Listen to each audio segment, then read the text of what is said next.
බැරි නිකන් හරි අමුතු කොට්ටාසයක් විදිහට අපිව දකින්න ගන්නවා. මෙන්න මේක නිසා මිනිස්සු අපිව ප්‍රතික්ෂේප කරන්නත් මිනිස්සු අපෙන් ඈත් වෙන්නත් අපිට බය වෙන්නත් හේතු වෙනවා. ඒක තමයි මැකියවෙලිසම් වල තියෙන ප්‍රධානම දුර්වලතාවය.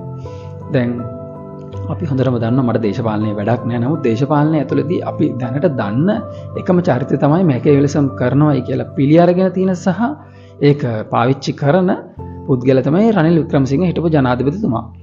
එතකොට මෙයා හරිම දක්ෂයි. ඒක ඇත්ත. නමුත් මෙයාට ඡන්ද වලින් දිනන්නේම බැරි වෙලා තියෙනවා ගොඩක් වෙලාවට. හේතුව ඇයි? මේ එම්පති කියන පාර්ට් එක මෙයාගේ නෑ. මෙයා හරියට ප්ලෑන් කරලා අනාගතය දැකලා වැඩ කරනවා. හරි ඒක ඕකේ. නමුත් මිනිසුත් එක්ක තියෙන ගනුදෙනුව ඒක නැහැ. නැත්නම් මේ මැකියවෙලිසම් කරන අයගේ තියෙන මෙන්න මේ ප්‍රශ්නේ. ඒගොල්ලන්ට මිනිසුත් එක්ක ඉන්ටරැක්ට් වෙන්න අමාරුයි. මොකද හේතුව ඒගොල්ලෝ ඉන්ටරැක්ට් වෙනව නැත්තේ නෑ. ඒගොල්ලන් හරිම කපටි, හරිම ද චාම් එකක් තියෙන හොඳ දක්ෂ මිනිස්සු. නමුත් හැමතිස්සෙම මේගොල්ලන් අර සැලසුම් නැත්තම් තර්කණය මත විතරක් පදනම් වෙන හින්දා මිනිස්සුන්ට දුරස්ථභාවයක් දැනෙනවා. ඒතර මිනිස්සුන්ගේ තියෙන විශ්වාසය අඩු වෙනවා. මෙන්න මේකට පිළියම තමයි ඩාර්ක් එම්පති කියන්නේ. මේ ඩාර්ක් එම්පති නැත්තම් එම්පති කියන එකේම අඳුරු පැත්ත. දැන් එම්පති එකේදී අපි කරන්නේ මිනිස්සෙකුට ඇහුම්කන් දෙනවා, මිනිස්සෙක් තේරුම් ගන්නවා, එයාගේ දුක බෙදා ගන්නවා, එයාට පාර පෙන්නනවා, මේ හැමදේම කරනවා. නමුත් ඩාර්ක් එම්පති වලදී කරන්නේ ඒ විදිහටම මිනිස්සෙගේ දුක අහනවා, එයත් එක්ක දුක බෙදා ගන්නවා, ඔක්කොම කරනවා. නමුත් තමන්ගේ හිත කලබල කරගන්නේ නැහැ. ඒ කිසිම දෙයක් තමන්ගේ මනස ඇතුළට ගන්න නැහැ. ඒගොල්ලන් කරන්නේ ඒවා අහලා, ඒවා පාවිච්චි කරලා එයාගේ අරමුණු ඉෂ්ට කරගන්න එක.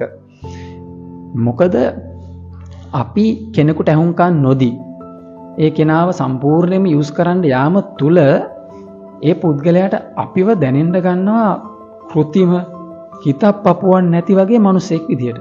මෙන්න මේ தත්ත්වය නැති වෙනවා මෙන්න මේ ඩාර්ක් එම්පති හරහා. ඒකින්ද මේ මැකියවෙලිසම් කරන අයට මම මේක අමතර කාරණයක් විදිහට කියන්නේ. තියෙන අයට තියෙන ප්‍රධාන ගැටලුවක් තමයි මෙන්න මේ මිනිසුත් එක්ක තියෙන ඉන්ටරැක්ට් වෙන එක කරගන්න බැරි එක. ඒක නිසා මෙන්න මේකත් එක්ක මැකියවෙලිසම් හරියට ඉස්සරහට ගියොත් ඒගොල්ලන්ට කරන්න පුළුවන් දේවල් වල දිගපළල ගැන අපිට කියන්නවත් බෑ. ඒ තරමටම මේක ඉදිරියට කරන් යන්න පුළුවන්. ඉතින් මේක පාවිච්චි කරනවද මේකෙන් බේරනවද කියන එක සම්පූර්ණ ඔයගලන් ගතේ තියෙනවා. මම මේ කියන්නේ මැකියවෙලිසම් වල තියෙන බලය සහ ඒකේ තියෙන අඳුරු පැත්ත. මේක පාවිච්චි කරන්නත් පුළුවන්, මේකෙන් බේරලා ඉන්නත් පුළුවන්.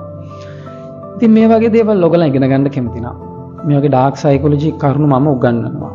මම ක්ලාස් එකක් කරනවා. මේකට ඔයගලන් ජොයින් වෙන්න කැමති නම් මට මෙසේජ් එකක් දාන්න, නැත්නම් මට කමෙන්ට් එකක් දාන්න.